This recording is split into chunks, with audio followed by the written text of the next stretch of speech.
بسم اللہ الرحمن الرحیم۔ السلام علیکم ناظرین، دنیا میں بہت سے لوگوں کو عجیب و غریب اور حیرت انگیز خصوصیات نصیب ہوئی ہیں۔ جیسا کہ آدم علیہ السلام سب سے پہلے انسان ہوئے، اللہ نے انہیں ماں باپ کے بغیر پیدا فرمایا۔ عیسیٰ علیہ السلام بن باپ کے پیدا ہوئے۔ نوح علیہ السلام کو 950 سال کی زندگی ملی۔ ابراہیم علیہ السلام کو آگ میں ڈالا گیا تو آگ انہیں جلا نہ سکی۔ اسماعیل علیہ السلام کے گلے پر چھری چلائی گئی تو چھری گلا نہ کاٹ سکی۔ یونس علیہ السلام کو مچھلی کے پیٹ سے زندہ نکالا۔ موسیٰ علیہ السلام سے کوہ طور پر اللہ نے کلام فرمایا، جبکہ نبی اکرم صلی اللہ علیہ وآلہ وسلم کی تو ہر بات ہی کمال تھی، بلکہ رسول اکرم صلی اللہ علیہ وآلہ وسلم کے صحابہ بھی با کمال اور بے مثال شخصیات تھے۔ لہٰذا آج کے اس ویڈیو میں ہم نبی اکرم صلی اللہ علیہ وآلہ وسلم کے ایک انتہائی قریبی ساتھی اور صحابی رسول سیدنا صدیق اکبر رضی اللہ تعالیٰ عنہ کی زندگی کے مختلف پہلو اور ان کے حیرت انگیز حالات و واقعات کو تفصیل سے بیان کریں گے۔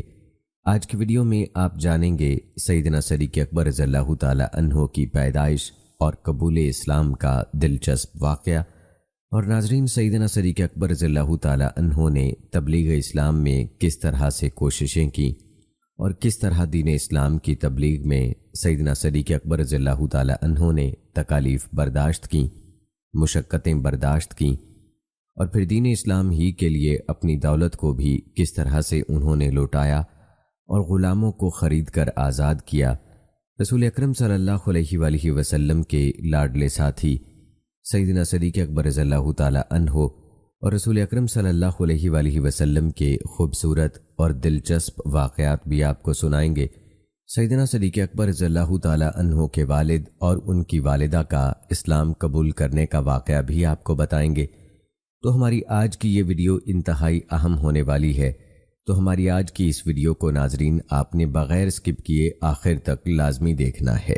ناظرین، نبی اکرم صلی اللہ علیہ وآلہ وسلم کا فرمان ہے کہ اچھی خصلتیں 360 ہیں، اور اللہ جب کسی سے بھلائی کا ارادہ فرماتا ہے تو اس کی ذات میں ایک خصلت پیدا فرما دیتا ہے اور اسی کے سبب اسے جنت میں بھی داخل فرما دیتا ہے۔ یہ سن کر سیدنا صدیق اکبر رضی اللہ تعالیٰ عنہ نے عرض کیا، یا رسول اللہ صلی اللہ علیہ وآلہ وسلم، کیا میرے اندر بھی ان میں سے کوئی خصلت موجود ہے؟ تو نبی اکرم صلی اللہ علیہ وآلہ وسلم نے فرمایا، اے ابو بکر، تمہارے اندر تو یہ ساری خصلتیں موجود ہیں۔ پھر نبی اکرم صلی اللہ علیہ وآلہ وسلم نے ایک موقع پر فرمایا کہ کسی کا میرے اوپر کوئی ایسا احسان نہیں جسے میں نے چکا نہ دیا ہو سوائے ابو بکر کے، کیونکہ اس کا میرے اوپر اتنا بڑا احسان ہے کہ جس کا پورا بدلہ قیامت کے دن انہیں اللہ ہی دے گا۔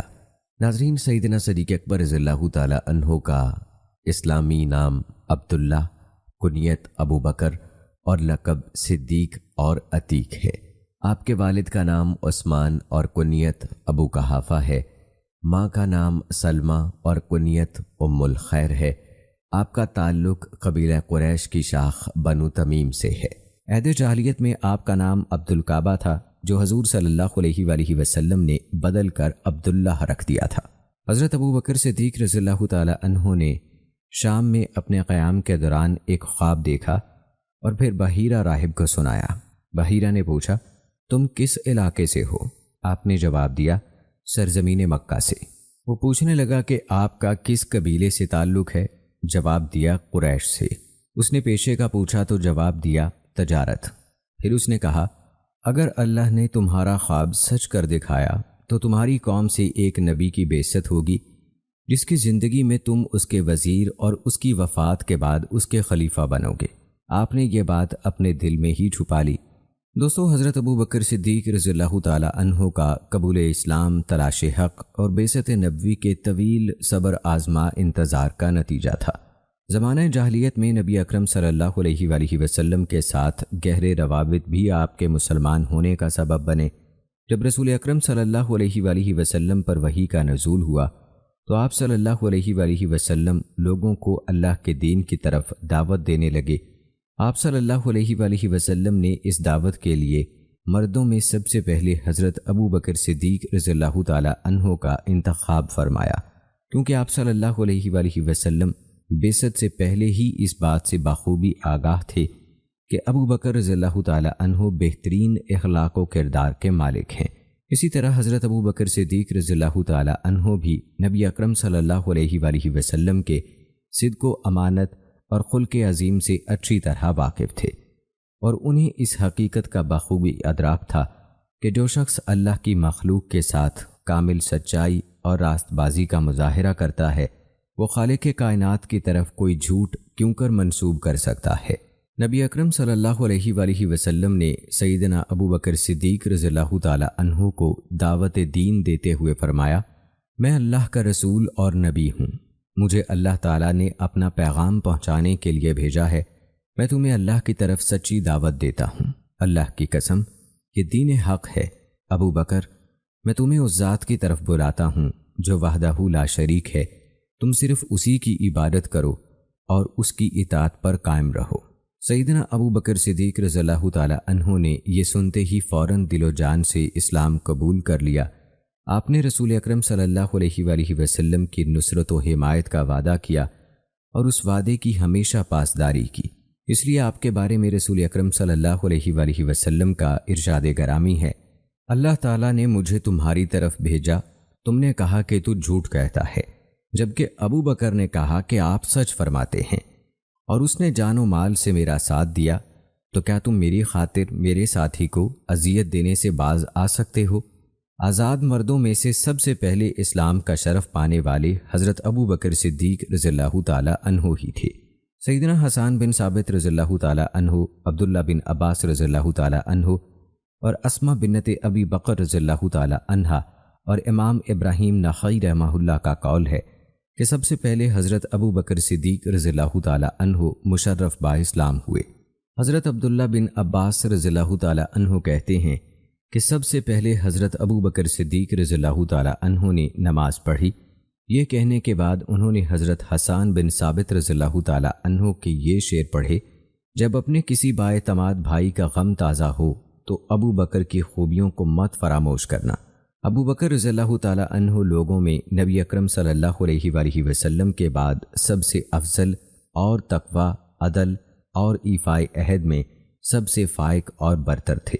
آپ رسول اکرم صلی اللہ علیہ وآلہ وسلم کے عالی مقام خلیفہ ہیں اور آپ نے سب سے پہلے رسولوں کی تصدیق کی۔ بلند و بالا غار میں نبی کریم صلی اللہ علیہ وآلہ وسلم اور حضرت ابو بکر صدیق رضی اللہ تعالی عنہ ہی تھے کہ جب وہ پہاڑ پر چڑھے تو دشمن نے ان کا گھیراؤ کر لیا۔ حضرت ابو بکر صدیق رضی اللہ تعالی عنہ نے اللہ تعالیٰ کے اوامر کی پیروی کرتے ہوئے قابل تعریف زندگی بسر کی۔ آپ نبی مکرم صلی اللہ علیہ وآلہ وسلم کے راستے پر گامزن رہے اور اس سے کبھی انحراف نہ کیا۔ اس بات سے سب بخوبی آگاہ ہیں کہ رسول اکرم صلی اللہ علیہ وآلہ وسلم کی محبت میں آپ کا ہم پلہ کوئی نہیں۔ علماء کرام نے حضرت ابو بکر صدیق رضی اللہ تعالی عنہ کی سبقت اسلام کے بارے میں اظہار خیال کیا ہے۔ بعض علماء کا خیال ہے کہ آپ ہی سب سے پہلے اسلام لائے، بعض علماء کرام کے مطابق حضرت علی رضی اللہ تعالی عنہ کو سبقت اسلام کا شرف حاصل ہے، اور بعض نے حضرت زید بن حارثہ رضی اللہ تعالی عنہ کے سب سے پہلے مسلمان ہونے کا تذکرہ کیا ہے۔ ان سب اقوال کو امام ابن کثیر رحمہ اللہ نے یوں جمع کیا ہے: عورتوں میں سب سے پہلے حضرت خدیجہ، غلاموں میں حضرت زید بن حارثہ، اور بچوں میں سب سے پہلے حضرت علی رضی اللہ تعالی عنہ نے اسلام قبول کیا۔ حضرت علی رضی اللہ تعالی عنہ قبول اسلام کے وقت سن بلاغت کو نہیں پہنچے تھے۔ یہ سب افراد آپ صلی اللہ علیہ وآلہ وسلم کے اہل بیت میں سے تھے، جبکہ آزاد مردوں میں سب سے پہلے حضرت ابو بکر صدیق رضی اللہ تعالی عنہ مشرف با اسلام ہوئے۔ آپ کا دائرہ اسلام میں داخل ہونا نبی اکرم صلی اللہ علیہ وآلہ وسلم کی دعوتی تحریک کے لیے سب سے زیادہ نفع بخش ثابت ہوا، کیونکہ آپ قریش کے سرکردہ افراد میں سے تھے۔ اللہ تعالیٰ نے آپ کو مال و دولت بھی عطا کیا تھا اور انفاق کی توفیق سے بھی نوازا تھا۔ آپ اسلام کے عظیم داعی ثابت ہوئے۔ آپ کی محبت لوگوں کے دلوں میں بسی ہوئی تھی۔ سب سے پہلے اسلام لانے والے کے حوالے سے مختلف اقوال کو اس عمدگی کے ساتھ جمع کرنے کے بعد امام ابن کثیر رحمہ اللہ لکھتے ہیں کہ امام ابو حنیفہ رحمہ اللہ نے بھی مختلف اقوال کو جمع کرنے کا یہی طریقہ اختیار کیا ہے۔ حضرت ابو بکر صدیق رضی اللہ تعالی عنہ کے اسلام قبول کرنے سے نبی اکرم صلی اللہ علیہ وآلہ وسلم کو دلی خوشی ہوئی۔ حضرت عائشہ رضی اللہ تعالی عنہا کا بیان ہے، جب نبی اکرم صلی اللہ علیہ وآلہ وسلم نے حضرت ابو بکر صدیق رضی اللہ تعالی عنہ کو دین حق کی دعوت دی تو آپ فوراً مسلمان ہو گئے، اور جب آپ صلی اللہ علیہ وآلہ وسلم حضرت ابو بکر صدیق رضی اللہ تعالی عنہ کے پاس سے رخصت ہو کر واپس تشریف لے گئے تو آپ ان کے قبول اسلام کی وجہ سے سرزمین مکہ کے تمام باشندوں سے بڑھ کر مسرور تھے۔ حضرت ابو بکر صدیق رضی اللہ تعالی عنہ نبی کریم صلی اللہ علیہ وآلہ وسلم کے لیے عظیم سرمایہ تھے۔ آپ اخلاق فاضلہ، اوصاف حمیدہ اور نرم خوئی سے متصف قریش کے ہاں ایک ہر دل عزیز شخصیت تھے۔ اپنے حسن اخلاق کی بدولت ہی آپ لوگوں کے دلوں میں گھر کر گئے۔ رسول اکرم صلی اللہ علیہ وآلہ وسلم نے آپ کے بارے میں فرمایا، میری امت میں سے امت کے ساتھ سب سے زیادہ رحیم و مشفق شخصیت ابو بکر ہیں۔ علم انساب اور علم تاریخ کے عرب کے ہاں بڑی اہمیت تھی۔ ان دونوں علوم میں مہارت کی بدولت آپ کی شخصیت انتہائی اہمیت کی حامل تھی۔ آپ کی عظمت کا دوسرا پہلو یہ تھا کہ معاشرے کے ذہین ترین اور مہذب افراد آپ کی مجلس میں بکثرت آتے تھے تاکہ آپ کی علمی و ثقافتی مہارتوں سے مستفید ہوں۔ رجال کار اور تجار کا طبقہ آپ کے حلقہ احباب میں شامل ہونے کا شرف پاتا تھا۔ آپ کے گھر پر ضرورت مندوں کا تانتا بندہ رہتا تھا۔ خوش خلقی اور مہمان نوازی کی بدولت آپ کا گھر عوام اور مہمانوں کی سرائے بنا رہتا تھا۔ غرض یہ کہ مکی معاشرے کے تمام طبقات آپ سے انس و عقیدت کا گہرا رشتہ رکھتے تھے۔ علمی، ادبی اور معاشرتی خوبیوں کی بنا پر آپ کو وہ شرف و مقام حاصل تھا کہ جب آپ نے دعوت اسلام کا آغاز کیا تو فطرت سلیم کے مالک دانش مند افراد نے اسے دل و جان سے قبول کیا۔ دوستو، حضرت ابو بکر صدیق رضی اللہ تعالی عنہ نے اسلام قبول کرنے کے بعد نبی کریم صلی اللہ علیہ وآلہ وسلم کے ساتھ مل کر علم دعوت بلند کیا۔ آپ نے رسول اکرم صلی اللہ علیہ وآلہ وسلم سے یہ تعلیم پائی کہ اسلام عمل، دعوت اور جہاد کا دین ہے۔ مسلمان جب اپنا تن من دھن اللہ کے لیے وقف کر دے تبھی اسے کامل ایمان نصیب ہوتا ہے۔ اللہ تعالیٰ کا فرمان ہے، کہہ دیجئے بے شک میری نماز، میری قربانی، میری زندگی اور میری موت سب کچھ اللہ رب العالمین ہی کے لیے ہے، اس کا کوئی شریک نہیں، اور مجھے اسی کا حکم دیا گیا ہے اور میں سب سے پہلا مسلمان ہوں۔ سیدنا ابو بکر صدیق رضی اللہ تعالی عنہ نے دعوتی عمل میں نہایت سرگرمی سے حصہ لیا۔ آپ کی دعوتی تحریک نے معاشرے میں نہایت مؤثر کردار ادا کیا اور عظیم اہداف حاصل کیے۔ آپ اللہ تعالیٰ کے اس ارشاد عالی کی زندہ مثال تھے۔ اللہ تعالیٰ کا فرمان ہے، اے نبی، اپنے رب کے راستے کی طرف حکمت اور اچھے واعظ کے ساتھ دعوت دیجیے اور ان سے احسن طریقے سے بحث کیجیے، بے شک آپ کا رب ہی اس شخص کو خوب جانتا ہے جو اس کی راہ سے بھٹکا، اور وہی ہدایت پانے والوں کو خوب جانتا ہے۔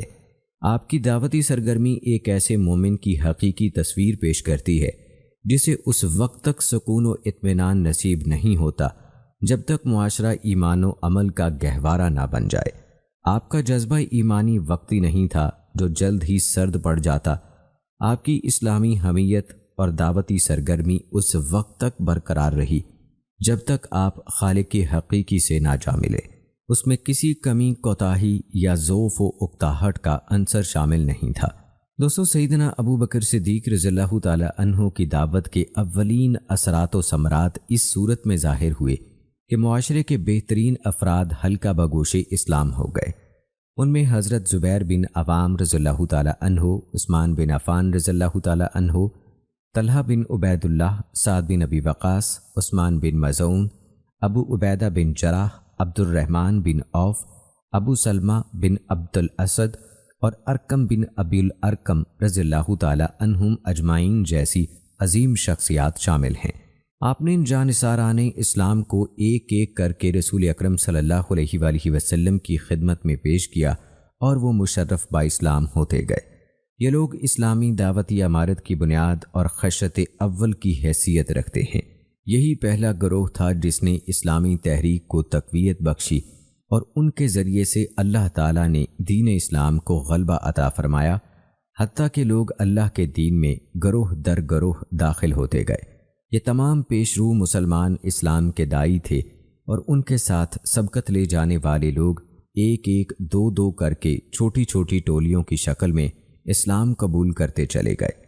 یہ لوگ اپنی قلیل تعداد کے باوجود دعوت اسلام اور تحفظ توحید و رسالت کے لیے ایسے مستحکم گروہ کی حیثیت رکھتے تھے جس کی مثال تاریخ اسلام پیش کرنے سے عاجز ہے۔ دوستو، یاد رہے کہ حضرت ابو بکر صدیق رضی اللہ تعالی عنہ نے اپنے خاندان کو بھی دعوت اسلام دی، جس کے نتیجے میں آپ کی دو بیٹیاں سیدہ اسماء رضی اللہ تعالی عنہا اور سیدہ عائشہ صدیقہ رضی اللہ تعالی عنہا، بیٹا عبداللہ رضی اللہ تعالی عنہ، بیوی ام رومان رضی اللہ تعالی عنہا اور خادم عامر بن فہیرہ رضی اللہ تعالی عنہ سمیت سب مسلمان ہو گئے۔ صدیق اکبر رضی اللہ تعالی عنہ ایسی صفات حمیدہ اور اخلاق فاضلہ کے پیکر تھے کہ دعوتی مراحل آسانی سے طے ہوتے گئے۔ آپ کی قوم اور قبیلہ آپ کے کردار کی عظمت کا معترف تھا۔ آپ انس و محبت کے پیکر، نرم خو اور قریش کے بہترین نساب تھے۔ آپ کا شمار معاشرے کے معزز، سرکردہ، فصیح و بلیغ اور ایسے سخی افراد میں سے ہوتا تھا جن کی مہمان نوازی مثالی تھی۔ ایسی سیرت و کردار اور عظیم صفات کا حامل ہر داعی کو ہونا چاہیے، ورنہ دعوتی عمل بے جان اور بے معنی ہو کر رہ جاتا ہے۔ حضرت ابو بکر صدیق رضی اللہ تعالی عنہ کی سیرت ان کے فہم دین اور دعوتی زندگی کی صحیح تصویر پیش کرتی ہے اور داعیان اسلام کے لیے ایسا نمونہ ہے جس کی پیروی کر کے وہ انقلاب برپا کر سکتے ہیں۔ دوستو، تاریخ اس بات پر شاہد ہے کہ قوموں نے جب بھی کسی تحریک کی داغ بیل ڈالی تو آزمائش و آلام ان کا مقدر ٹھہرے۔ صحابہ کرام رضوان اللہ مجمعین کو بھی اسلامی تحریک کے ابتدائی دور میں کٹھن ابتلاء و امتحان سے گزرنا پڑا، لیکن انہوں نے اپنی جانیں اور اپنے اموال اللہ کے راستے میں قربان کر دیے۔ اس سلسلے میں مسلمانوں کی معزز شخصیات تک کو مشق ستم بنایا گیا۔ سیدنا ابو بکر صدیق رضی اللہ تعالی عنہ کو بھی کٹھن حالات اور آلام و مصائب کا سامنا کرنا پڑا۔ آپ سے توہین آمیز سلوک کیا گیا اور اس حد تک زد و کوب کیا گیا کہ آپ کا چہرہ لہو لہان ہو گیا اور آپ موت و حیات کی کشمکش میں مبتلا رہے۔ دوستو، حضرت عائشہ صدیقہ رضی اللہ تعالی عنہا بیان فرماتی ہیں کہ جب صحابہ کرام رضوان اللہ اجمعین کی تعداد 38 ہو گئی تو حضرت ابو بکر صدیق رضی اللہ تعالی عنہ نے رسول اکرم صلی اللہ علیہ وآلہ وسلم سے اصرار کیا کہ علل اعلان دعوت اسلام دیجیے۔ آپ صلی اللہ علیہ وآلہ وسلم نے فرمایا، اے ابو بکر، ابھی ہماری تعداد تھوڑی ہے۔ حضرت ابو بکر صدیق رضی اللہ تعالی عنہ نے اس حد تک اصرار کیا حتیٰ کہ آپ صلی اللہ علیہ وآلہ وسلم اعلانیہ تبلیغ کے لیے باہر نکل آئے۔ مسجد حرام کے اطراف میں ہر مسلمان اپنے قبیلے کے افراد میں جلوہ آرا ہو گیا۔ حضرت ابو بکر صدیق رضی اللہ تعالی عنہ تقریر کے لیے اٹھ کھڑے ہوئے۔ اس موقع پر رسول اکرم صلی اللہ علیہ وآلہ وسلم بھی تشریف فرما تھے۔ اس طرح سیدنا ابو بکر صدیق رضی اللہ تعالی عنہ نے دعوت اسلام کے پہلے بے باک خطیب ہونے کا شرف حاصل کیا۔ مشرکین حضرت ابو بکر صدیق رضی اللہ تعالی عنہ اور مسلمانوں پر ٹوٹ پڑے۔ انہوں نے حضرت ابو بکر صدیق رضی اللہ تعالی عنہ کو مسجد حرام میں خوب زد و کوب کیا۔ بدبخت عتبہ بن ربیعہ آپ پر پل پڑا۔ اس نے آپ کے چہرے کو شدید ضربوں کا نشانہ بنا کر زخمی کر دیا اور آپ کے جسم کو بھی بری طرح روندا۔ آپ کے قبیلہ بنو تیم کے لوگ بھاگتے ہوئے آئے اور انہوں نے مشرکین سے آپ کی گلو خلاصی کرائی۔ وہ حضرت ابو بکر صدیق رضی اللہ تعالی عنہ کو اٹھا کر ان کے گھر لے گئے۔ آپ کی نازک حالت دیکھ کر انہیں آپ کی موت کا پختہ یقین ہو گیا۔ آپ کو گھر میں چھوڑ کر آپ کی قوم کے افراد واپس مسجد حرام میں آئے اور کہنے لگے، اللہ کی قسم، اگر ابو بکر وفات پا گئے تو ہم عتبہ بن ربیعہ کو قتل کر دیں گے۔ اس کے بعد وہ حضرت ابو بکر صدیق رضی اللہ تعالی عنہ کے پاس لوٹ آئے اور آپ کے والد کے ساتھ مل کر آپ کو ہوش میں لانے اور گفتگو کرنے کی کوشش کرتے رہے، حتیٰ کہ شام کو آپ نے اپنی گفتگو کا آغاز ان الفاظ کے ساتھ کیا کہ رسول اللہ صلی اللہ علیہ وآلہ وسلم کا کیا حال ہے۔ یہ سنتے ہی سب لوگ ناراض ہو کر آپ کے پاس سے اٹھ کھڑے ہوئے اور آپ کی والدہ سے یہ کہتے ہوئے چلے گئے کہ اسے کچھ کھانے پینے کو دے دینا۔ آپ کی والدہ نے علیحدگی میں آپ سے بات کرنے کی کوشش کی تو اس وقت بھی آپ کا یہی اصرار رہا کہ رسول اکرم صلی اللہ علیہ وآلہ وسلم کا کیا حال ہے؟ انہوں نے جواب دیا، اللہ کی قسم مجھے تمہارے ساتھی کے بارے میں کچھ علم نہیں۔ حضرت ابو بکر صدیق رضی اللہ تعالی عنہ نے کہا کہ جاؤ اور ام جمیل بنت خطاب سے رسول اللہ صلی اللہ علیہ وآلہ وسلم کی خیریت دریافت کر آؤ۔ آپ کی والدہ ام جمیل کے پاس آئیں اور کہنے لگیں کہ ابو بکر تم سے محمد بن عبداللہ کے بارے میں پوچھتے ہیں۔ ام جمیل نے کہا کہ میں کسی ابو بکر یا محمد بن عبداللہ کو نہیں جانتی، اگر تم چاہتی ہو تو میں تمہارے ساتھ تمہارے بیٹے کے پاس چلتی ہوں۔ آپ کی والدہ انہیں ساتھ لے کر حضرت ابو بکر صدیق رضی اللہ تعالی عنہ کے پاس پہنچی۔ ام جمیل نے حضرت ابو بکر صدیق رضی اللہ تعالی عنہ کو شدید زخمی اور اذیت ناک حالت میں دیکھا تو چیخ اٹھیں اور کہنے لگیں، آپ کی فاسق اور کافر قوم نے آپ کی یہ حالت کی ہے، مجھے یقین ہے کہ اللہ تعالیٰ ان سے ضرور انتقام لے گا۔ آپ نے سوال کیا، رسول اکرم صلی اللہ علیہ وآلہ وسلم کا کیا حال ہے؟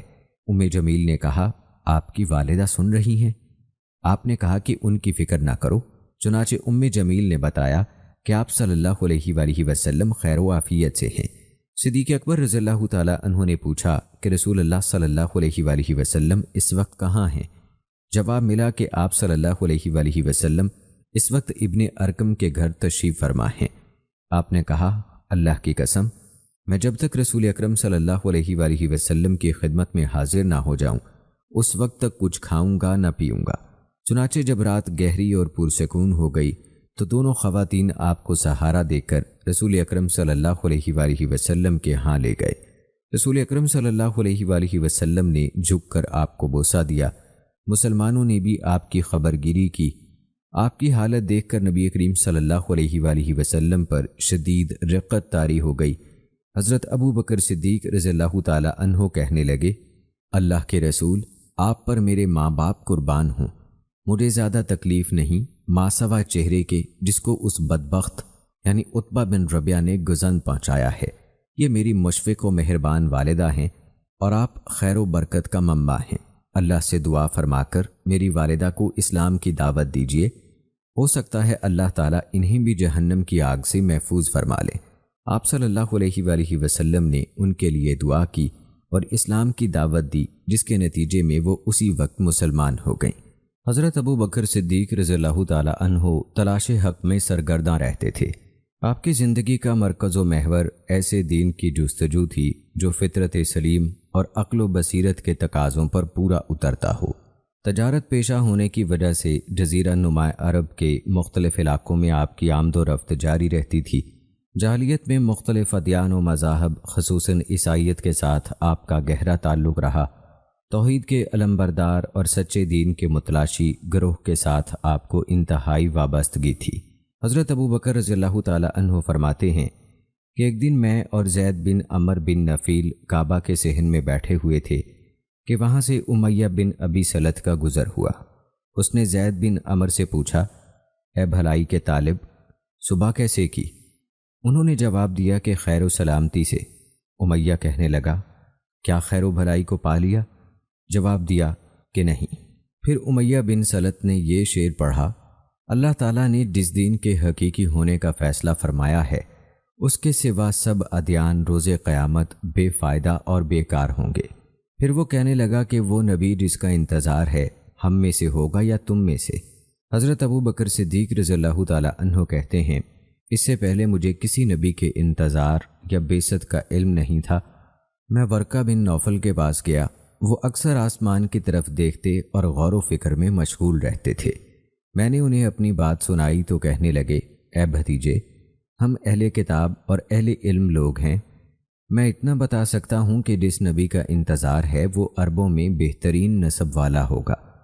میں انساب کا علم رکھتا ہوں اور تمہاری قوم بہترین نسب کی حامل ہے۔ میں نے پوچھا کہ وہ نبی کیا کہے گا؟ بتانے لگے کہ وہ وحی کے مطابق ہی کہے گا۔ ہاں یہ بتا دوں کہ نہ وہ ظلم کرے گا، نہ اس پر ظلم ہوگا، نہ وہ کسی ظالمانہ کارروائی میں شرکت کرے گا۔ پھر جب رسول اکرم صلی اللہ علیہ وآلہ وسلم کی بعثت ہوئی تو میں آپ صلی اللہ علیہ وآلہ وسلم پر ایمان لے آیا اور آپ کی تصدیق کی ابو بکر صدیق رضی اللہ تعالی عنہ امیہ بن ابی سلط کے جو پسندیدہ اشعار سناتے ان میں یہ اشعار بھی شامل تھے۔ خبردار، ہمارا نبی ہم میں سے ہے، وہ ہمیں ہماری تخلیق کے آغاز سے لے کر ہماری موت کے بعد تک کے حالات بیان کرتا ہے۔ بلا شبہ میں اس ذات کی پناہ میں آتا ہوں جس کے لیے حاجی حج کرتے ہیں اور دین الہی کے ارکان بلند کرتے ہیں۔ حضرت ابو بکر صدیق رضی اللہ تعالی عنہ نے تلاش حق اور انتظار بعثت رسول کی اس گھڑی میں روشن عقل و بصیرت، گہری فکر و نظر اور انتہائی ذہانت و فطانت کا مظاہرہ کیا۔ اس کے لیے آپ نے عہد جاہلیت میں فطرت سلیم کے مالک اشخاص کے بہت سے اخبار و اشعار کو یاد کر لیا۔ ایک دفعہ رسول اکرم صلی اللہ علیہ وآلہ وسلم نے اپنے صحابہ سے پوچھا، کیا تم میں سے کسی کو قص بن سعدہ کا کلام یاد ہے جو اس نے عکاظ کے بازار میں پڑھا تھا؟ صحابہ کرام رضوان اللہ اجمعین خاموش رہے۔ حضرت ابو بکر صدیق رضی اللہ تعالی عنہ نے کہا، اے اللہ کے رسول، مجھے یاد ہے میں اس وقت عکاظ کے بازار میں موجود تھا۔ اپنے گندمی اونٹ پر سوار ہو کر قص بن سعدہ نے کہا تھا، اے لوگو، میری باتیں غور سے سنو اور انہیں یاد رکھو تاکہ تم ان سے مستفید ہو سکو۔ ہر ذی روح کو موت آئے گی اور جو مر گیا وہ گزر گیا۔ جس چیز کو آنا ہے وہ آ کر رہے گی۔ تخلیق آسمان میں ایک عظیم الشان نشانی ہے اور زمین میں عبرتیں موجود ہیں۔ تمہارے لیے زمین کو بصیرت بچھونا بچھایا گیا اور آسمان کو چھت کی طرح بلند کیا گیا ہے۔ ستارے جھلملا رہے ہیں، سمندروں کا پانی ہرگز گہرائی میں نہیں جائے گا، رات تاریک ہے، آسمانوں میں برج موجود ہیں۔ کس اس بات پر قسم اٹھاتا ہے کہ اللہ کا ایک دین ہے جو اسے تمہارے اس دین سے زیادہ پسندیدہ ہے جس پر تم اب ہو۔ کیا وجہ ہے کہ لوگ کوچ کر جاتے ہیں اور واپس نہیں آتے؟ کیا وہ وہیں پڑاؤ پر راضی ہو گئے ہیں یا سب کچھ چھوڑ چھاڑ کر سو گئے ہیں؟ پھر اس نے یہ اشعار کہے، میں نے موت کی ایسی گھاٹیاں دیکھیں جن سے واپسی کا کوئی راستہ نہیں، اور میں اپنی قوم کے چھوٹے بڑے سبھی لوگوں کو دیکھا کہ اس کی طرف لپکتے جا رہے ہیں، تو مجھے یقین ہو گیا کہ بلا شبہ مجھے بھی وہیں جانا ہے جہاں میری قوم چلی گئی ہے۔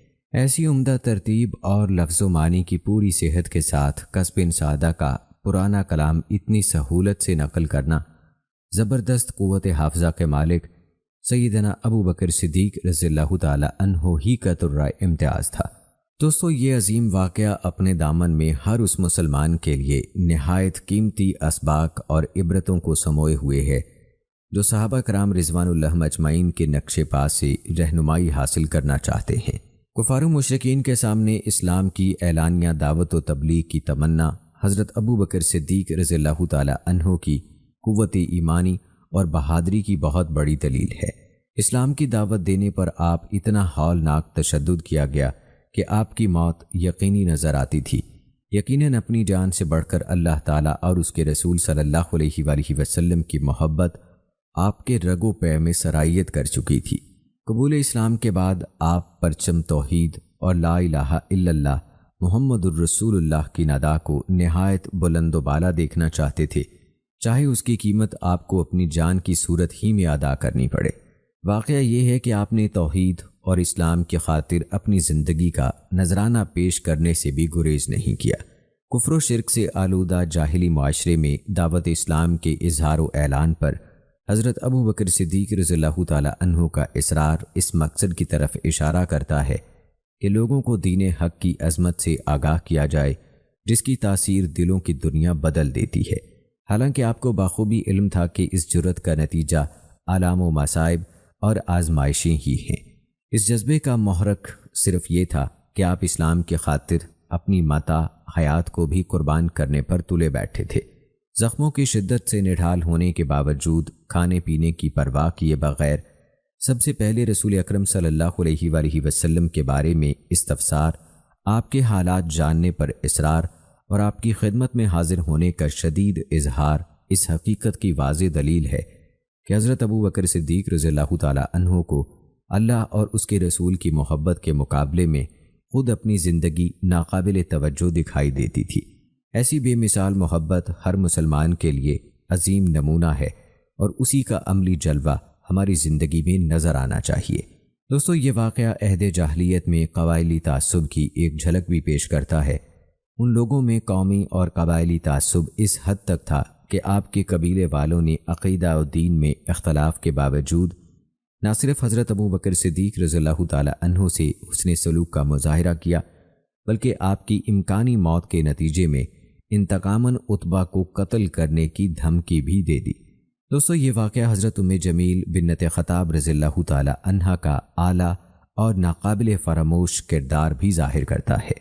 اسلامی دعوتی تحریک کی خاطر عقل و بصیرت کا قابل تحسین مظاہرہ کرتے ہوئے سیدنا ابو بکر صدیق رضی اللہ تعالی عنہ کی والدہ ام الخیر کے استفسار کے باوجود ان کا یہ کہنا کہ میں کسی ابو بکر یا محمد بن عبداللہ کو نہیں جانتی، مصلحت وقت کا عین تقاضا تھا۔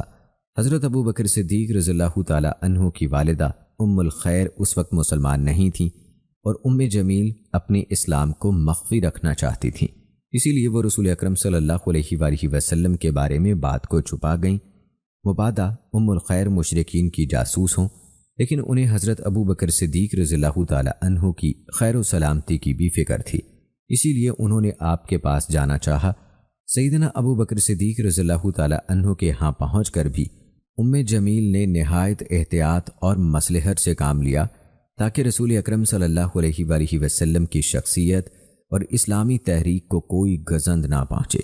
جب انہیں پوری طرح اطمینان ہو گیا تبھی انہوں نے آپ کو نبی کریم صلی اللہ علیہ وآلہ وسلم کے بارے میں خبر دی۔ حضرت ابو بکر صدیق رضی اللہ تعالی عنہ کی رسول اکرم صلی اللہ علیہ وآلہ وسلم کی خدمت میں حاضری کے لیے رات کے گہرے اور پرسکون ہونے کے بعد نکلنے سے ابتدائی دعوت اسلام میں فتنوں اور آزمائشوں کی شدت اور ان سے بچنے کی احتیاطی تدابیر کا بھی اندازہ ہوتا ہے۔ دوستو، حضرت ابو بکر صدیق رضی اللہ تعالی عنہ کا اپنی والدہ کے ساتھ حسن سلوک اور ان کے مسلمان ہو جانے کی شدید خواہش کا اندازہ آپ کے اس قول سے ہوتا ہے کہ اے اللہ کے رسول، یہ میری والدہ مجھ پر نہایت مشفق و مہربان ہیں اور آپ خیر و برکت کا منبع ہیں، ان کے لیے ہدایت کی دعا کیجیے اور انہیں اسلام کی دعوت دیجیے، ہو سکتا ہے اللہ تعالیٰ انہیں بھی جہنم کی آگ سے محفوظ فرما لے۔ یقیناً یہ اللہ تعالیٰ کے عذاب سے خوف اور اس کی رضا و مغفرت کے حصول کا جذبہ تھا۔ حضرت ابو بکر صدیق رضی اللہ تعالی عنہ کی والدہ اللہ کے نبی کی دعا اور دعوت سے دائرہ اسلام میں داخل ہو گئیں۔ اس سے اللہ تعالیٰ کی بے پایاں رحمت اور انعام و احسان کا بھی اندازہ ہوتا ہے۔ نبی اکرم صلی اللہ علیہ وآلہ وسلم کے قریبی اور خاص ساتھی ہونے کی وجہ سے حضرت ابو بکر صدیق رضی اللہ تعالی عنہ صحابہ کرام رضوان اللہ اجمعین میں سب سے زیادہ فتنوں اور آزمائشوں کا شکار رہے۔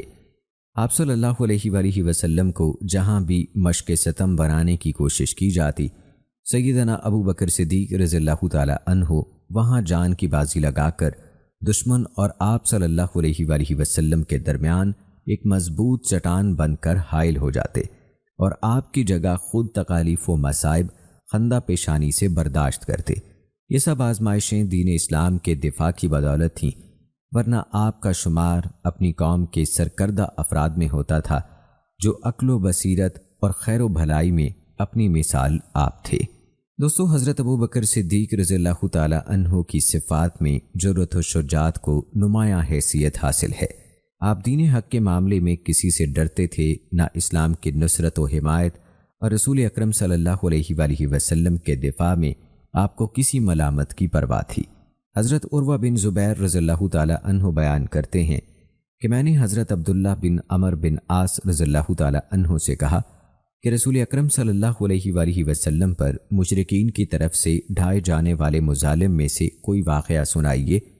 انہوں نے بتایا کہ ایک دفعہ نبی اکرم صلی اللہ علیہ وآلہ وسلم کعبہ کے حصے حتیم میں نماز پڑھ رہے تھے کہ بدبخت عقبہ بن ابی معیط آیا۔ اس نے اپنا کپڑا آپ صلی اللہ علیہ وآلہ وسلم کی گردن میں ڈالا اور اسے بل دے کر شدت سے کس دیا۔ حضرت ابو بکر صدیق رضی اللہ تعالی عنہ آئے اور انہوں نے عقبہ کو اس کے کندھے سے پکڑ کر زور سے دھکا دیا اور فرمایا، کیا تم ایک شخص کو اس بات پر قتل کرتے ہو کہ وہ کہتا ہے میرا رب اللہ ہے؟ حضرت انس رضی اللہ تعالی عنہ بیان کرتے ہیں کہ ایک دفعہ کفار نے نبی اکرم صلی اللہ علیہ وآلہ وسلم پر اس قدر تشدد کیا کہ آپ پر بے ہوشی طاری ہو گئی۔ حضرت ابو بکر صدیق رضی اللہ تعالی عنہ پکارنے لگے تم برباد ہو جاؤ؟ کیا تم ایک شخص کو اس لیے قتل کرتے ہو کہ وہ کہتا ہے میرا رب اللہ ہے؟ حضرت اسماء رضی اللہ تعالی عنہا کی روایت میں ہے کہ ایک دفعہ ابو بکر صدیق رضی اللہ تعالی عنہ کو کسی نے چلا کر کہا اپنے ساتھی کو بچاؤ، چنانچہ آپ ہمارے پاس اٹھ کر چل دیے۔ آپ نے اس وقت اپنے بالوں کی 4 مینڈیاں کی ہوئی تھیں اور آپ یہ پکار رہے تھے تمہارا ستیہ ناس، کیا تم ایسے آدمی کو قتل کرنا چاہتے ہو جو کہتا ہے کہ میرا رب اللہ ہے؟ کفار نبی اکرم صلی اللہ علیہ وآلہ وسلم کو چھوڑ کر آپ پر پل پڑے۔ حضرت ابو بکر صدیق رضی اللہ تعالی عنہ جب ہمارے پاس گھر واپس آئے تو ان کی حالت یہ تھی کہ جہاں سے بھی آپ کی کسی مینڈھی کو چھوا جاتا وہاں سے بال جھڑ کر ہاتھ میں آ جاتے تھے۔ دوستو، ایک دفعہ حضرت علی رضی اللہ تعالی عنہ نے ایک خطبہ دیتے ہوئے لوگوں سے پوچھا سب سے زیادہ بہادر کون ہے؟ لوگوں نے جواب دیا امیر المومنین، آپ ہی سب سے زیادہ بہادر ہیں۔ حضرت علی رضی اللہ تعالی عنہ نے فرمایا مجھے تو جب کسی نے دعوت مبارزت دی تبھی میں نے اس سے مقابلہ کیا، لیکن حضرت ابو بکر صدیق رضی اللہ تعالی عنہ بہادری میں بھی سب سے آگے تھے۔ ہم نے ایک غزوے میں نبی اکرم صلی اللہ علیہ وآلہ وسلم کے لیے خیمہ نصب کیا۔ ہم نے کہا رسول اکرم صلی اللہ علیہ وآلہ وسلم کی حفاظت کون کرے گا تاکہ مشرکین میں سے کوئی آپ پر حملے کی جرأت نہ کر سکے؟ اللہ کی قسم صرف ابو بکر صدیق رضی اللہ تعالی عنہ ہی تھے جو اپنی تلوار لہراتے ہوئے آگے بڑھے۔ جو بھی رسول اللہ صلی اللہ علیہ وآلہ وسلم کی طرف لپکتا ابو بکر اسی پر پل پڑتے۔ یقیناً آپ سب سے زیادہ شجاع تھے۔ پھر فرمانے لگے کہ میں نے ایک دفعہ نبی اکرم صلی اللہ علیہ وآلہ وسلم کو اس حالت میں دیکھا کہ کفار قریش نے آپ کو گھیر رکھا تھا، کوئی آپ کو زد و کوب کر رہا تھا تو کوئی آپ کو جھنجھوڑ رہا تھا، اور وہ لوگ چلا چلا کر کہہ رہے تھے کیا تو نے تمام معبودوں کی جگہ ایک ہی الہ کو لا کھڑا کیا ہے؟ اللہ کی قسم ابو بکر کے علاوہ کوئی آگے نہ بڑھا، آپ نے سب کو اکھاڑ پچھاڑ کر رکھ دیا۔ آپ نے کسی کو پرے مارا، کسی کو دھکیلا اور کسی کا گریبان پکڑ کر ہٹایا۔ اس حالت میں آپ کہتے رہے تم ہلاک ہو جاؤ؟ کیا تم ایسے آدمی کو مارنا چاہتے ہو جو کہتا ہے کہ میرا رب اللہ ہے؟ پھر حضرت علی رضی اللہ تعالی عنہ نے اپنے اوپر سے چادر ہٹا دی اور زاروں کے تار رونے لگے، حتیٰ کہ آپ کی داڑھی مبارک آنسوؤں سے تر ہو گئی۔ پھر فرمایا اللہ کی قسم مجھے بتاؤ کیا آل فرعون میں سے ایمان لانے والا آدمی بہتر تھا یا ابو بکر صدیق رضی اللہ تعالی عنہ بہتر ہیں؟ سب لوگ خاموش رہے۔ آپ رضی اللہ تعالی عنہ نے فرمایا اللہ کی قسم ابو بکر کی زندگی کی ایک گھڑی آل فرعون کے مومن آدمی کی پوری زندگی سے بہتر ہے۔ اس آدمی نے اپنے ایمان کو چھپایا اور ابو بکر صدیق رضی اللہ تعالی عنہ نے ڈنکے کی چوٹ پر اپنے ایمان کا اظہار و اعلان کیا۔ یہ روشن مثال حق و باطل، ہدایت و گمراہی اور ایمان و کفر کے درمیان کشمکش کو ظاہر کرتی ہے۔ مزید برآں صبر و استقامت کے پہاڑ سیدنا ابو بکر صدیق رضی اللہ تعالی عنہ کی یگانہ روز بہادر شخصیت کو روز روشن کی طرح عیاں کرتی ہے۔ ایسی بہادر شخصیت جس کا تذکرہ حضرت علی رضی اللہ تعالی عنہ نے ایسے اثر انگیز انداز میں کیا کہ آپ خود بھی زاروں کے تار رونے لگے اور سننے والوں پر بھی رقت طاری ہو گئی۔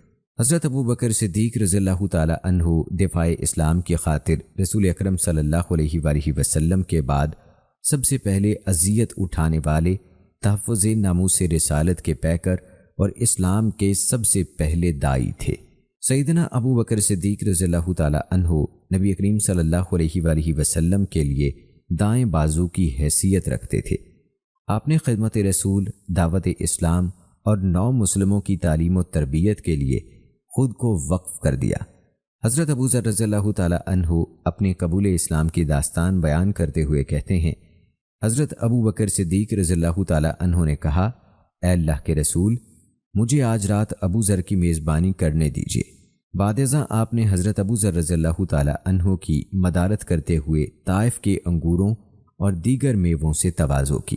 دعوت اسلام میں حضرت ابو بکر صدیق رضی اللہ تعالی عنہ رسول اکرم صلی اللہ علیہ وآلہ وسلم کی اس طرح ہم نشیں رہے کہ اپنے لیے خطرات مول لینے میں انہیں کوئی پس و پیش نہ تھی، لیکن نبی اکرم صلی اللہ علیہ وآلہ وسلم کے دفاع کے معاملے میں آپ بے حد حساس تھے۔ جب دشمنان اسلام آپ صلی اللہ علیہ وآلہ وسلم کو کوئی گزن پہنچانے کی کوشش کرتے تو ابو بکر صدیق رضی اللہ تعالی عنہ سیسا پھیلائی ہوئی دیوار بن کر آپ صلی اللہ علیہ وآلہ وسلم کے سامنے یہ کہتے ہوئے حائل ہو جاتے کہ تم پر ہلاکت ہو، کیا تم اس لیے ان کے در پہ ہو کہ یہ ایک اللہ کو اپنا رب مانتے ہیں؟ کفار نبی اکرم صلی اللہ علیہ وآلہ وسلم کو چھوڑ کر آپ کو آڑے ہاتھوں لیتے اور آپ کی اہانت اور مار دھاڑ میں حد سے تجاوز کر جاتے۔ حضرت ابو بکر صدیق رضی اللہ تعالی عنہ کے دور میں ایک شخص ملک شام سے سفر کرتا ہوا آیا اور آپ کی خدمت میں حاضر ہوا اور عرض کرنے لگا کہ آپ امیر بھی ہیں یعنی مالدار بھی ہیں، اور امیر یعنی مسلمانوں کے سربراہ بھی۔ عرض کرنے لگا حضور میرے اوپر قرضہ چڑھ گیا ہے، میری مدد کریں۔ تو آپ اس کو اپنے گھر لے گئے۔ شخص کہتا ہے کہ باہر سے دروازہ بہت خوبصورت تھا لیکن گھر پر ایک چارپائی بھی نہ تھی، کھجور کی چھال کی چٹائیاں بچھی ہوئی تھیں اور وہ بھی پھٹی ہوئی۔ فرماتے ہیں سیدنا صدیق اکبر رضی اللہ تعالی عنہ نے مجھے چٹائی پر بٹھا لیا اور مجھے کہنے لگے یار ایک عجیب بات نہ بتاؤں؟ میں نے کہا بتائیے۔ تو عرض کرنے لگے 3 دن سے میں نے ایک اناج کا دانہ بھی نہیں کھایا، کھجور پر گزارا کر لیتا ہوں، آج کل میرے حالات کچھ ٹھیک نہیں ہیں۔ تو شخص کہنے لگا حضور میں اب پھر کیا کروں، میں تو بہت دور سے امید لگا کر آیا تھا۔ تو فرمانے لگے تو عثمان غنی کے پاس جا۔ شخص کہنے لگا مجھے تو بہت سارے پیسے چاہیے ہیں۔ تو آپ نے فرمایا تیری سوچ وہاں ختم ہوتی ہے جہاں سے عثمان کی سخاوت شروع ہوتی، تو جو سوچتا ہے اتنے ملیں گے، تیری سوچ ختم ہوتی ہے وہاں سے عثمان کی سخاوت شروع ہوتی ہے، تو جا ان کے پاس۔ شخص کہنے لگا آپ کا نام لوں کہ مجھے امیر المومنین نے بھیجا ہے؟ تو فرمانے لگے اس کی ضرورت ہی نہیں پڑے گی، صرف اتنا بتانا کہ میں مقروض ہوں اور رسول اللہ صلی اللہ علیہ وآلہ وسلم کا نوکر ہوں۔ وہ شخص کہنے لگا کہ وہ دلیل حوالہ مانگیں گے۔ فرمایا عثمان سخاوت کرتے وقت دلیل یا حوالے نہیں مانگتے، عثمان اللہ کی راہ میں دیتے ہوئے تفتیش نہیں کرتا، اور سخاوت کرتے وقت ٹٹولنا عثمان کی عادت نہیں۔ وہ شخص کہتا ہے میں چلا گیا، پوچھتے پوچھتے دروازے پر دستک دی، حضرت عثمان غنی رضی اللہ تعالی عنہ کے اندر سے بولنے کی آواز آ رہی تھی، اپنے بچوں کو ڈانٹ رہے تھے کہ یار تم لوگ دودھ کے اندر شہد ملا کر پیتے ہو، خرچہ تھوڑا کم کرو، اتنا خرچہ بڑھا دیا ہے، دودھ میٹھا شہد بھی میٹھا، ایک چیز استعمال کر لو، تم کوئی بیمار تھوڑی ہو۔ شخص کہتا ہے میں نے کہا ابو بکر تو بڑی باتیں بتا رہے تھے، یہاں تو دودھ اور شہد پر لڑائی ہو رہی ہے، اور مجھے تو کئی ہزار دینار چاہیے، کیا یہ دے دے گا؟ شخص کہتا ہے کہ میں ابھی یہی سوچ رہا تھا کہ اندر سے دروازہ کھلنے کی آواز آئی، وہ باہر آئے اور میں نے کہا السلام علیکم۔ انہوں نے سلام کا جواب دیا اور وہ سمجھ گئے کہ میں مسلمان ہوں اور مخاطب ہو کر کہنے لگے معاف کرنا، بچوں کو ذرا ایک بات سمجھنی تھی، آنے میں دیر ہو گئی۔ ان کا پہلا جملہ ان کے بڑے پن کا مظاہرہ کر رہا تھا۔ پھر دروازہ کھولا اور مجھے انہوں نے گھر بٹھایا اور میرے لیے جو پہلی چیز پیش کی گئی وہ دودھ میں شہد ڈال کر دیا گیا اور پھر کھجور کا حلوہ پیش کیا۔ شخص کہتا ہے کہ میرے دل میں خیال آیا عجیب شخص ہے، گھر والوں کے ساتھ جھگڑا کر رہے تھے، ایک چیز استعمال کیا کرو، میرے لیے 3 چیزیں آ گئی ہیں، لیکن ابھی میرا تصور جمع نہیں تھا۔ میں نے دل میں خیال کیا اتنا تگڑا نہیں جتنا ابو بکر صدیق رضی اللہ تعالی عنہ نے بتایا ہے۔ وہ شخص کہتا ہے کہ کھانے پلانے کے بعد پوچھنے لگے کیسے آئے ہو؟ میں نے کہا میں مسلمان ہوں اور ملک شام کے گاؤں کا رہنے والا ہوں، اور کچھ کاروباری مشکلات آئی تو مقروض ہو گیا ہوں اور میرے اوپر قرضہ ہے اور مجھے کچھ پیسوں کی حاجت ہے۔ کہنے لگا تو میں نے کچھ پیسے کہا تو انہوں نے ایک آواز دی تو ایک غلام اونٹ پر سامان لدا ہوا لے کر حاضر ہوا۔ شخص کہتا ہے کہ مجھے 3000 اشرفیاں چاہیے تھیں، ابھی میں نے یہ بتایا نہیں تھا۔ کیا حضرت عثمان غنی رضی اللہ تعالی عنہ کہنے لگے کہ اس اونٹ پر تیرے لیے، تیرے گھر والوں کے لیے میں نے کپڑے اور کھانے پینے کا سامان اور 6000 اشرفیاں رکھوا دی ہیں، اور تو پیدل آیا تھا، اب اونٹ لے کر جانا۔ شخص کہنے لگا میں نے فوراً سے کہا حضور یہ اونٹ انہیں واپس کرنے کون آئے گا؟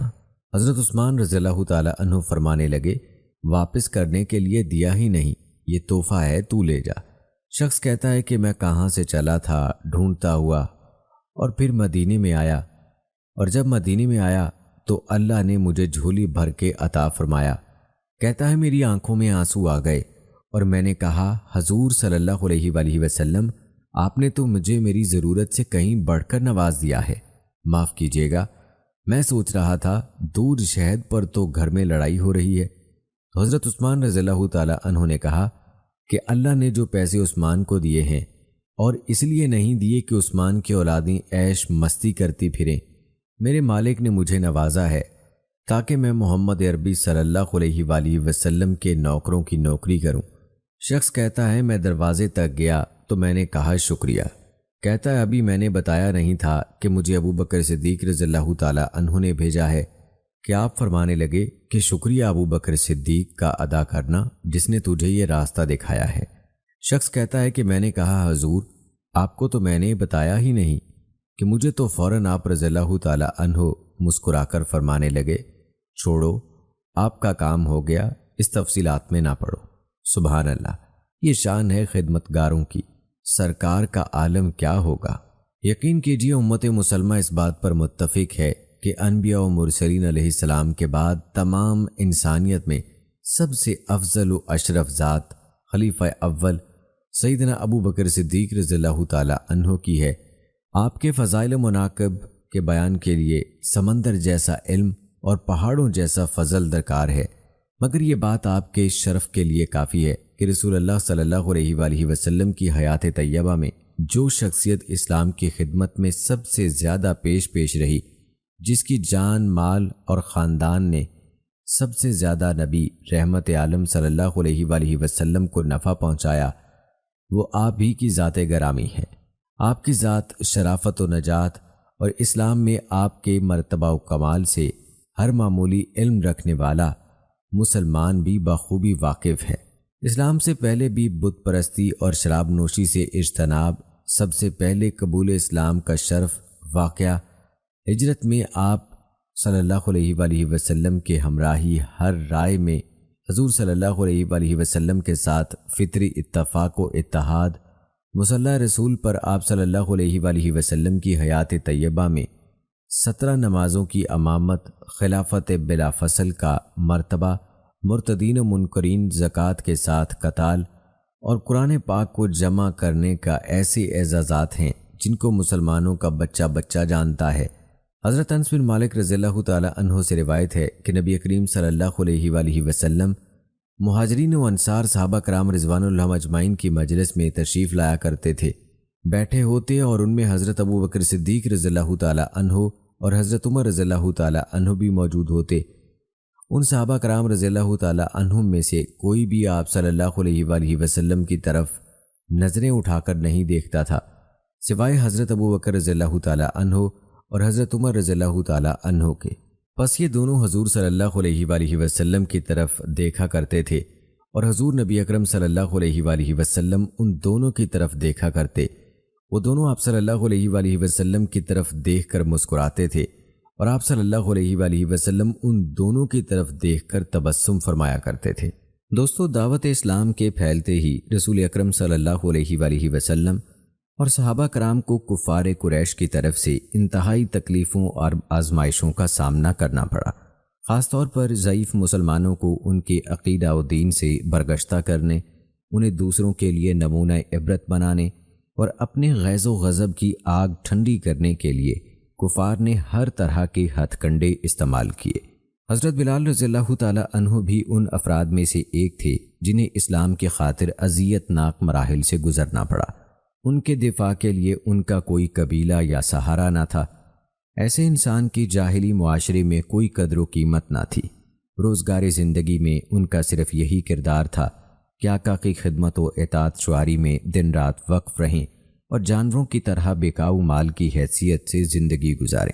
ایسے لوگوں کو آزادی فکر دینا عہد جاہلیت میں انتہائی گھناؤنا جرم تصور کیا جاتا تھا، لیکن ایک ایسی دعوتی تحریک جس نے غلامی کے شکار دل و دماغ پر صبح آزادی کی دستک دی اور جس کی بدولت معاشرے کے مظلوم طبقے نے اپنے آقاؤں اور آباؤ اجداد کے خود ساختہ رسوم و رواج اپنے پاؤں تلے راؤند ڈالے، یہی دعوت حضرت بلال رضی اللہ تعالی عنہ جیسے بے قیمت غلام کے دل میں جاگوزی ہوئی۔ اور انہیں بحر ظلمات سے نکال کر ایک روشن ستارہ بن گئی۔ نبی اکرم صلی اللہ علیہ وآلہ وسلم کے جانثار حضرت بلال رضی اللہ تعالی عنہ کے دل میں جب ایمان کے شگوفے پھوٹے تو اس کا علم ان کے آقا امیہ بن خلف کو بھی ہو گیا۔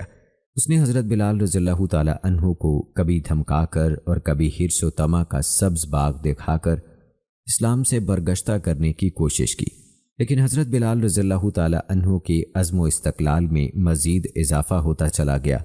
بدبخت امیہ نے غیظ و غضب سے دوچار ہو کر آپ کو دردناک سزائیں دینے کی ٹھان لی۔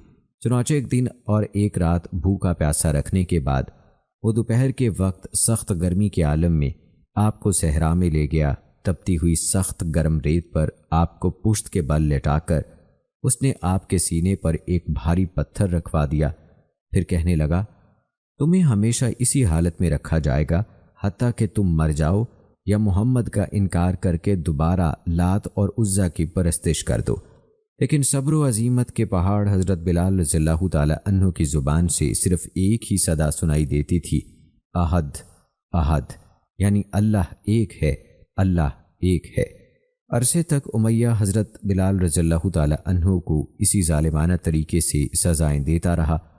حضرت ابو بکر صدیق رضی اللہ تعالی عنہ ایک دن امیہ کے پاس اس وقت پہنچے جب وہ حضرت بلال رضی اللہ تعالی عنہ کو اذیت دے رہا تھا۔ آپ نے امیہ سے کہا، اس بیچارے غریب کو اذیت دیتے ہوئے تمہیں اللہ کا خوف نہیں آتا؟ آخر کب تک اسی عذاب میں مبتلا رکھو گے؟ امیہ نے جواب دیا کہ تم ہی لوگوں نے اسے خراب کیا ہے، اگر تمہیں اس کا اتنا ہی احساس ہے تو اسے اس مصیبت سے آزاد کرا لو۔ حضرت ابو بکر صدیق رضی اللہ تعالی عنہ نے فرمایا، ٹھیک ہے، میرے پاس تیرے دین پر قائم ایک سیاہ غلام ہے جو اس سے زیادہ طاقتور اور قوی ہے، اس کے بدلے اسے لے لو۔ جب یہ سودا طے پا گیا تو آپ نے حضرت بلال رضی اللہ تعالی عنہ کو امیہ کی غلامی سے چھڑا کر آزاد کر دیا۔ ایک روایت کے مطابق حضرت ابو بکر صدیق رضی اللہ تعالی عنہ نے 7 یا 40 اوقیہ سونا دے کر حضرت بلال رضی اللہ تعالی عنہ کو آزاد کرایا۔ حضرت بلال رضی اللہ تعالی عنہ صبر و استقامت کے پہاڑ، مخلص دل کے مالک اور اسلام کے سچے پیکر تھے۔ آپ دردناک سزاؤں کے مقابلے میں سراپا استقامت رہے۔ آپ کا صبر و ثبات ہی کفار کے لیے غیظ و غضب کا باعث تھا۔ کفار کے ستم کا شکار ہو کر بھی آپ کی زبان پر کلمہ توحید جاری رہا۔ دین حق پر استقامت کی قیمت آپ کو اپنی جان کا نذرانہ پیش کر کے بھی چکانی پڑتی تو بھی آپ کو اس کی پرواہ نہیں تھی۔ امتحان و آزمائش کے بعد اللہ تعالیٰ آسائش و آرام کی نعمت سے بہرہ مند فرماتے ہیں۔ حضرت بلال رضی اللہ تعالی عنہ نے اس اذیت ناک ماحول اور غلامی کی زنجیروں سے آزادی پا کر باقی ماندہ زندگی رسول اکرم صلی اللہ علیہ وآلہ وسلم کی خدمت کے لیے وقف کر دی۔ نبی اکرم صلی اللہ علیہ وآلہ وسلم نے جب اس دنیا کو خیر باد کہا تو آپ صلی اللہ علیہ وآلہ وسلم حضرت بلال رضی اللہ تعالی عنہ سے راضی تھے۔ اذیت سے 2-4 مسلمان قیدیوں کی رہائی حضرت ابو بکر صدیق رضی اللہ تعالی عنہ کا مقصد حیات اور اسلام کا عظیم منہج قرار پائی۔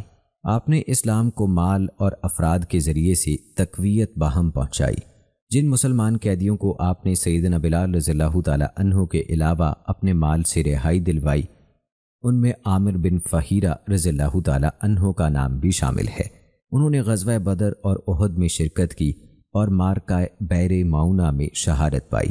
اسی طرح عبیس رضی اللہ تعالی عنہا ہیں۔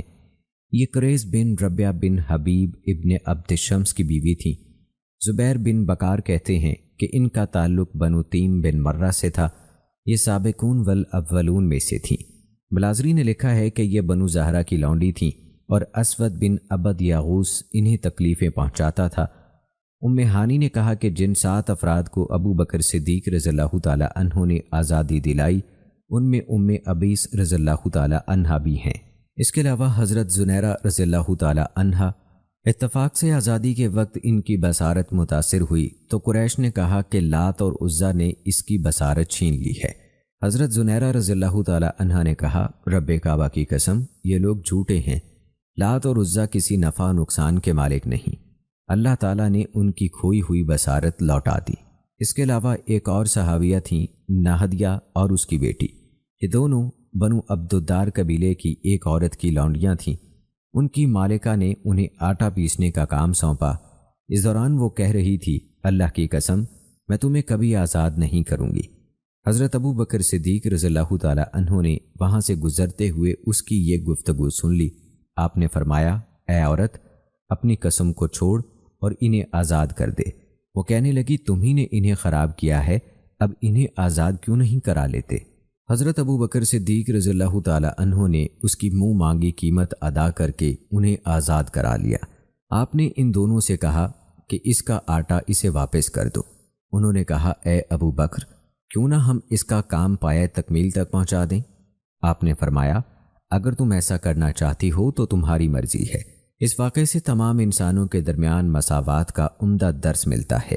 طبقاتی فرق کے باوجود ان دونوں عورتوں نے حضرت ابو بکر صدیق رضی اللہ تعالی عنہ کو مساویانہ طرز پر ان کا نام لے کر مخاطب کیا، انہیں سردار یا آقا کے نام سے نہیں پکارا، اور آپ کو بھی اس پر کوئی اعتراض نہ ہوا، حالانکہ آپ شرف و عظمت کے مالک اور انہیں نعمت آزادی سے ہمکنار کرنے والے تھے۔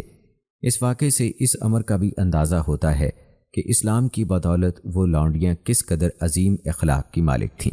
اگر وہ چاہتی تو آزادی کے بعد اپنی مالکہ کا کام ادھورا چھوڑ دیتی اور آٹے کو اسی حالت میں رہنے دیتی جو ہوا کی نظر ہو کر ضائع ہو جاتا یا پرندوں اور حیوانوں کی غذا بن جاتا، لیکن یہ ان کا حسن اخلاق تھا کہ انہوں نے آزادی پانے کے بعد بھی اپنی سابقہ مالکہ کا کام پورا کر دیا۔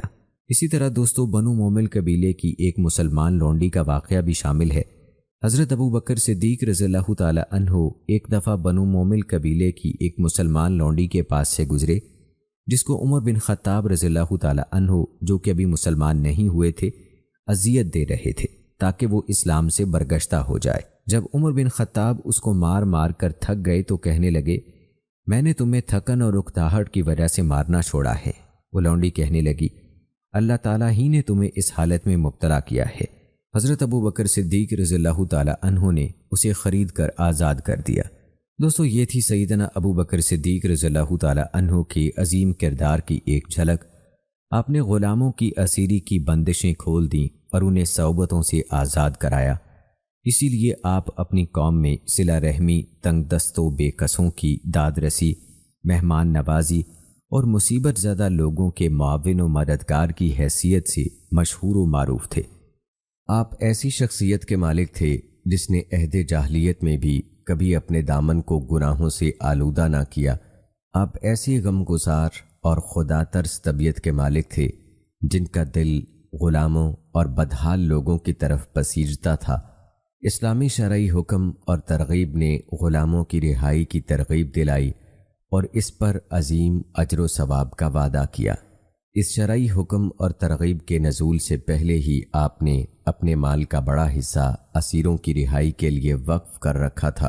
کفار مکہ سیدنا صدیق اکبر رضی اللہ تعالی عنہ کی اس خصلت پر دانتوں میں انگلی دباتے تھے کہ وہ ان مجبور اور بے کس افراد پر اس قدر مال کیوں لوٹاتے ہیں جن کا بظاہر کوئی فائدہ دکھائی نہ دیتا تھا، جبکہ سیدنا صدیق اکبر رضی اللہ تعالی عنہ کی نظر میں یہ غلام ان کے 9 مسلم دینی بھائی تھے۔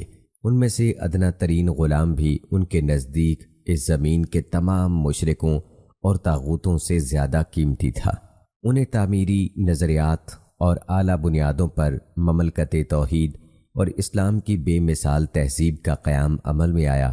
سیدنا صدیق اکبر رضی اللہ تعالی عنہ اپنے اس عمل سے دنیاوی شرف و جاہ کے طالب نہ تھے، بلکہ آپ کا ممتاع نظر محض اللہ کی رضا اور خوشنودی کا حصول تھا۔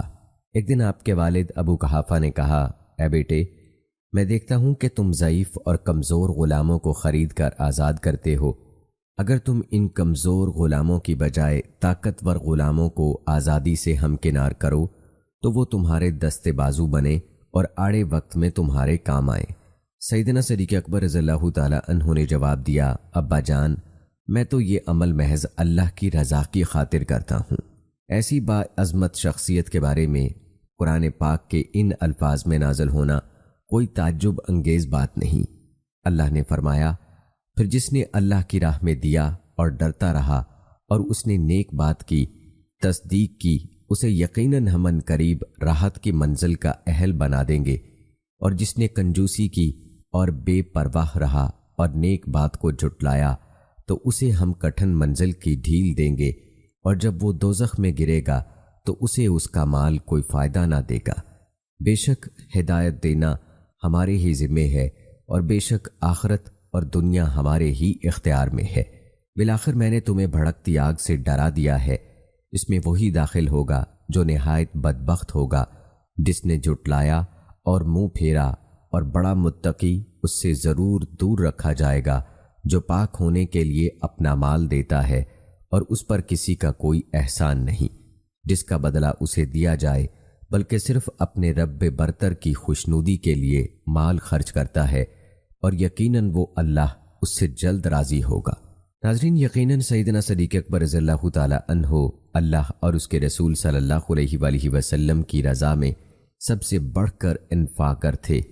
قرون اولیٰ کی اسلامی جماعت کے افراد کا آپس میں اس طرح کا مضبوط رشتہ ان کی انتہائی عظمت و رفت اور جود و کرم پر دلالت کرتا ہے۔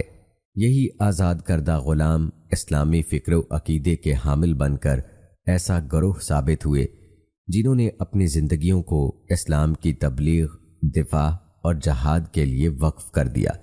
سیدنا صدیق اکبر رضی اللہ تعالی عنہ کا انہیں آزادی سے ہمکنار کرنا عظمت اسلام اور ان کی بلندی کردار کی عظیم مثال ہے۔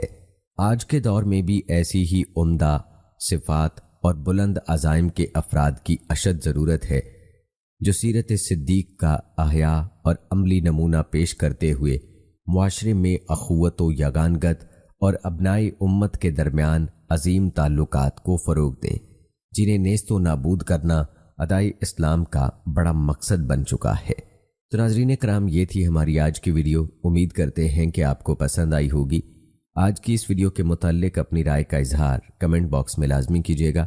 ملتے ہیں اگلی ویڈیو میں، تب تک کے لیے مجھے اجازت دیں۔ فی امان اللہ۔